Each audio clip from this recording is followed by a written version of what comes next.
Hello guys, welcome to Tech Tricks tutorial. In today's video, I will show you how to make a speed ramp transition in CapCut. First, open your CapCut app and create a new project. Import the videos you want to work on.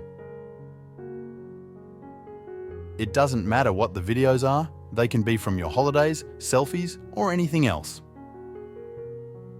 Select the first video clip. Trim it to the length that suits you best. You can drag the handles to crop the video or click on the split icon and delete the parts you don't need. Trim all the other clips to the length you wish to have. Now we are going to speed up the video. Tap on the first clip and click the speed icon. Then tap on curve and choose the bullet preset. Click on edit and delete the second and fifth points on the curve so it looks something like this. Then click on make it smoother and better quality. Do the same for all the other clips in the timeline.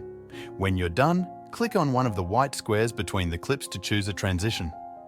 Select the transition called Pull In and set the duration to around 0.3 or 0.4 seconds. Click on Apply to All so the same transition will be set between all of your clips.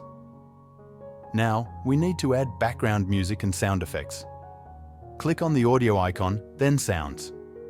Here, you can find a ton of good music and sound effects directly in the CapCut app. For this tutorial, I will use a non-copyright music track.